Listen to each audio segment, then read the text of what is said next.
Hello friends, PND creator চ্যানেলে আপনাদের সবাইকে স্বাগত। আজকে আমি আবার একটা নতুন রেসিপি নিয়ে চলে এসেছি, সেটা হচ্ছে নিরামিষ মুড়ি ঘন্ট। এই রেসিপিটা নিরামিষ দিনে বানিয়ে দেখবেন, ভীষণ ভালো লাগে। বানিয়ে খেয়ে দেখবেন, তবে আমাকে কমেন্ট করে জানাবেন। তবে চলুন রেসিপিটা শুরু করি। রেসিপিটা প্রথম থেকে শেষ পর্যন্ত দেখুন। এই নিরামিষ মুড়ি ঘন্ট করতে আমি এখানে একটা ছোটো কপিকে কেটে ভাপিয়ে নিয়েছি একটু, আর এখানে 400 গ্রাম গোবিন্দভোগ চাল আছে, আর দুটো আলুকে এরকম ডুমো ডুমো করে কেটে নিয়েছি, আর কাজু আর কিশমিশ এই যে জলে ভিজিয়ে রেখেছি।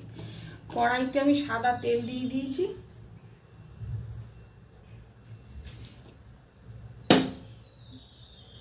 তেলটা গরম হচ্ছে।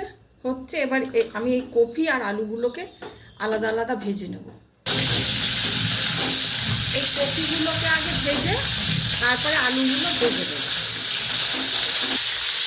এই কপি ভাজার মধ্যে একটু হলুদ দিলাম আর একটু চিনি দেব, সামান্য একটু চিনি দেবো, দিয়ে এগুলোকে আগে ভেজে নেব। এই যে কপিগুলো ভাজা হয়ে গেছে, এইবার আমি এগুলোকে তুলে নেব।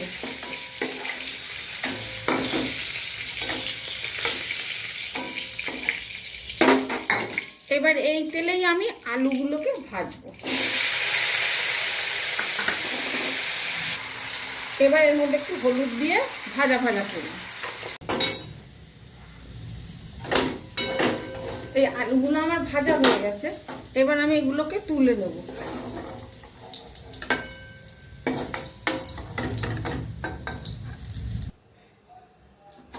আচ্ছা, এই যে কড়াইতে এখন যে তেল আছে, এর মধ্যে আমি একটু তেল দেব।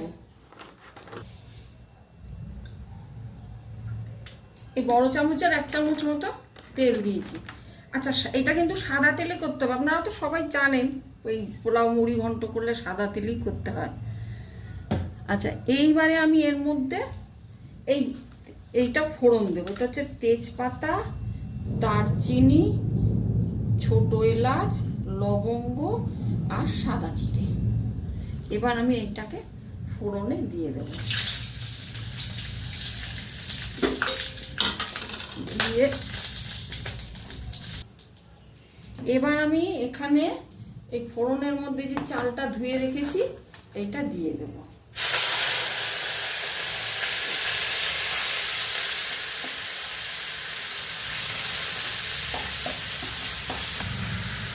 এখন আমি এর মধ্যে দেব এই 1 চামচের মতো আদা বাটা। তারপর দেব এই যে কাজু কিশমিশ ভিজিয়ে রেখেছিলাম এইটা,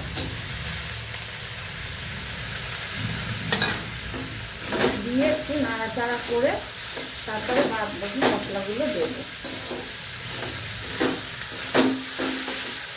আমি যেখানে 400 গ্রাম চাল ভিজিয়েছি তার তো ডবল জল দিতে হবে। এখানে আমি এই জলটাকে গরম করে নিচ্ছি। এইটা মেপে জল দিয়েছি, এইটা মেপে দিচ্ছি।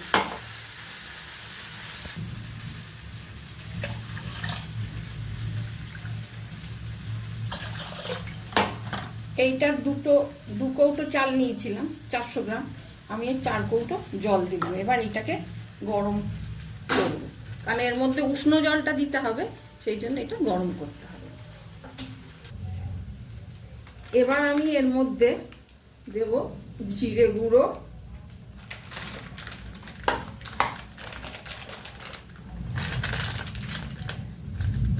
অল্প লঙ্কা গুঁড়ো,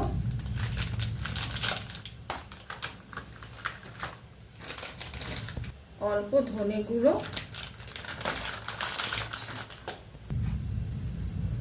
আর হলুদ গুঁড়ো দিয়ে এটাকে ভালো করে কষাবো।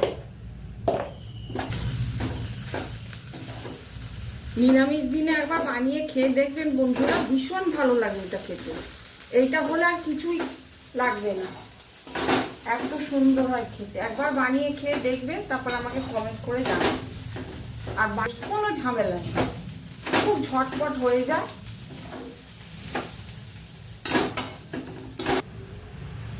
এবার দেবো এর মধ্যে পরিমাণ মতো লবণ।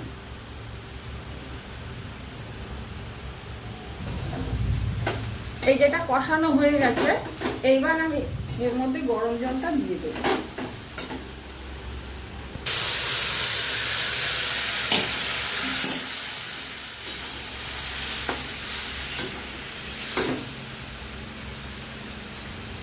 এবার এই যে আলু ফুলকপি ভেজে রেখেছিলাম এইটা দিয়ে দেবো। এবার ফুটে উঠে সিদ্ধ হয়ে যাবে না, এখন আমি ঢাকা দিয়ে দেবো।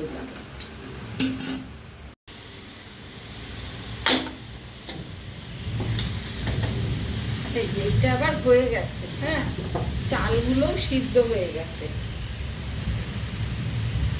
চালগুলো সিদ্ধ হয়ে গেছে। যদি আপনাদের ওই জলে সিদ্ধ না হয় তাহলে কিন্তু আর একটু গরম জল দিতে পারেন, কোনো অসুবিধা নেই। এবার আমি এতে দেব মিষ্টি। এই চিনিটা কিন্তু আগে দেবেন না, সিদ্ধ হয়ে যাওয়ার পরেই দেবেন, নাহলে কিন্তু চাল সিদ্ধ হতে দেরি হয়। এবার আমি এর মধ্যে দেব একটু মিষ্টি পরিমাণ মতো। আপনারা আপনাদের পরিমাণ মতো মিষ্টি দেবেন। আমি এখানে এরকম দিলাম 1.5 চামচের মতো। এবার দিয়ে একটু নেড়ে নেব।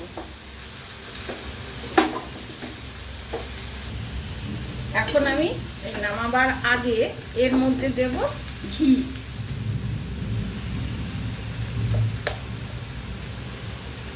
এই 1 চামচের মতো ঘি দিয়েছি। আপনারা ঘি বেশি খেলে ঘি বেশি দেবেন, আমাদের 1 চামচের মতো এখানে আমি দিয়েছি। এবার আমি এটাকে নামিয়ে দেব। এই যে একদম পারফেক্ট নিরামিষ মুড়িঘণ্ট একদম রেডি। এটা আপনারা নিরামিষ দিনে বানিয়ে খেয়ে দেখবেন, ভীষণ ভালো লাগবে। এর মধ্যে ঘিটা একটু বেশি দিলে বেশি ভালো লাগবে। ভালো লাগলে লাইক কমেন্ট শেয়ার করে জানাবেন। আর আমার নতুন বন্ধুরা আমার চ্যানেলটিকে সাবস্ক্রাইব করবেন।